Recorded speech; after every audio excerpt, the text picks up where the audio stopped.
TV భక్తి సమాచారం WhatsApp ఛానల్లో జాయిన్ అవ్వండి. అన్ని విశేషాలు ఎప్పటికప్పుడు తెలుసుకోండి.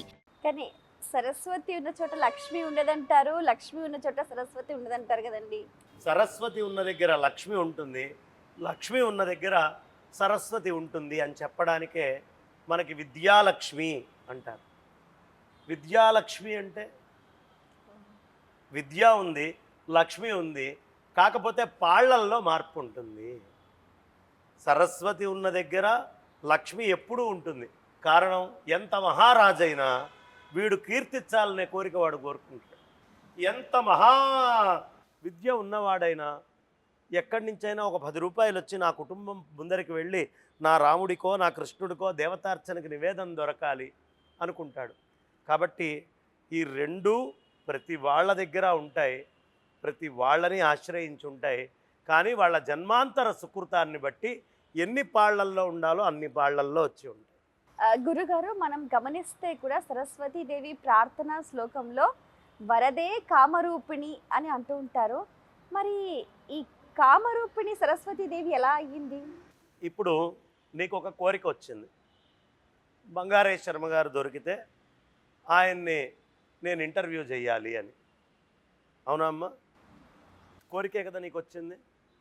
ఇప్పుడు నీకు కోరిక వచ్చిన వెంటనే నీలోంచి కొన్ని అక్షరాలు బయటికి వచ్చినాయి.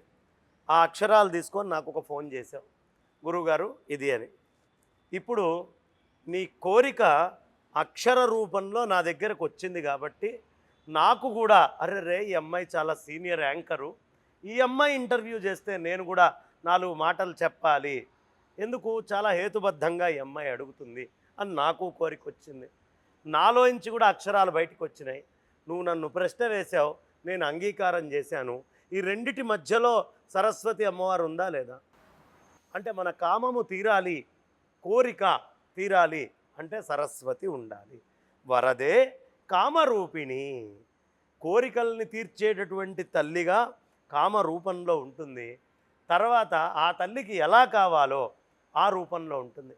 అందుకే నాలో ఉన్న జ్ఞానం వేరు, నీలో ఉన్న జ్ఞానం వేరు, అక్కడ కూర్చున్న కెమెరామ్యాన్లో ఉండే జ్ఞానం వేరు, వెనకాల ఉండే గోవుల్లో, చిన్న పిల్లిలో, జీవరాశి అంతట్లో ఒక్కొక్క జ్ఞానం ఉంది. ఈ జ్ఞానం అంతా వేరువేరుగా ఉంది. అందుకే ముఖే ముఖే సరస్వతి, ఎవరి ముఖమునందు ఏ విధంగా ఉండాలో అలా ఉంటుంది సరస్వతి.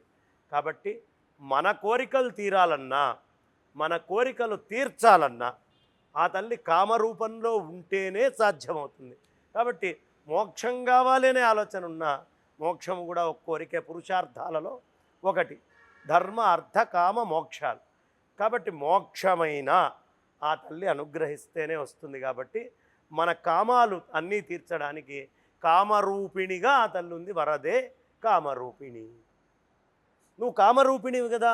విద్యారంభం కరిష్యామి, నేను విద్యను ఆరంభిస్తున్నాను అంటే నా కోరిక ఉంది కదా. ఇప్పుడు కామము, నా కోరికలో నువ్వు చేరి విద్యారంభం కరిష్యామి సిద్ధిర్భవతు మే సదా, నేను కోరుకుండేటటువంటిది సిద్ధించేట్టుగా నన్ను అనుగ్రహించు తల్లి సరస్వతి అని వేడుకోవడం, అది కామరూపిణి యొక్క అర్థం. బాగా చెప్పారు గురుగారు. అయితే ఇప్పుడు మనం గమనిస్తే కూడా సరస్వతీదేవికి నదీ స్వరూపం కూడా లభించింది. మరి సరస్వతీదేవి నదిగా ఎప్పుడు మారింది? అంబికమే నదీంతమే అని మనకి ఋగ్వేదంలో కూడా మంత్రం ఉంది. ఇది ఋగ్వేద కాలం నుంచి ఉంది. ఇందులో చాలా కథలు ఉన్నాయి. ఎలాంటి కథలు ఉన్నాయి అంటే, ఓ సందర్భంలో బ్రహ్మదేవుడు నేను ఎలా అయినా సరే మేధని సృష్టి చేయాలి అనుకున్నప్పుడు ఆయన మేధని సృష్టి చేద్దామని ఆలోచించినప్పుడు ఆ తల్లి ఆయనలోంచి జలరూపంగా బయటికి వచ్చింది. అందుకని ఆవిడ్ని సరస్వతి అంటాం. అదే సరస్వతి అమ్మవారి విషయంలో ఇంకొక కథ కూడా ఉంది. ఓ సందర్భంలో బ్రహ్మదేవుడు ఆయన యజ్ఞం చేద్దామని పుష్కర ప్రదేశంలో, పుష్కరం అంటే రాజస్థాన్ దగ్గర ఉంది, అక్కడ చేస్తూ ఉన్నారు. సరస్వతి అమ్మవారు రావడానికి ఆలస్యం అయ్యేటప్పటికీ సావిత్రిని పెట్టుకొని చేశారు. అప్పుడు సావిత్రిని పెట్టి చేసుకున్నందుకు ఈవిడికి కోపం వచ్చింది. ఆ వచ్చినప్పుడు ఒకళ్ళనొకళ్ళు శపించుకున్నారు. ఆ శపించినప్పుడు సావిత్రి అమ్మవారు నువ్వు నదివై ప్రవహించుగాక అని శపించింది. ఆ విధంగా నదీ స్వరూపంగా అక్కడొచ్చింది. పాపం ఆ తల్లికి ఇంకొక శాపం కూడా ఉంది. వినాయకుడు మహాభారతం రాస్తున్నప్పుడు చాలా పెద్ద ఎత్తునగా ఇబ్బంది పెట్టేట్టుగా సరస్వతి నది ప్రవాహం వస్తుంటే అక్కడ ఆనందంగా వినాయకుడు, నేను రాసే భారతానికి నాకు అడ్డం వస్తావా, నువ్వు లుప్తమైపో అన్నాడు. అక్కడ వచ్చినటువంటి మనా దగ్గర వచ్చినటువంటి సరస్వతి అక్కడే లుప్తమైపోతుంది. కాబట్టి ఇలా సరస్వతి అమ్మవారిని కొలవడంలో అనేకమైనటువంటి కథలు మనకి గోచరమవుతూ ఉన్నాయి. బాగుంది. అయితే ఇప్పుడు ఏదో ఒక రంగంలో ఉన్న వాళ్ళు రాణించాలి అని అంటే సరస్వతి ఆరాధన చేయాలి. పిల్లలు ఉన్న వాళ్ళు చేస్తారు. అంటే పిల్లలు లేని వాళ్ళు, అంటే సామాన్యమైన వాళ్ళు, ఏ వృత్తి రంగంలో లేని వాళ్ళు సరస్వతీ దేవిని ఆరాధించాలంటారా?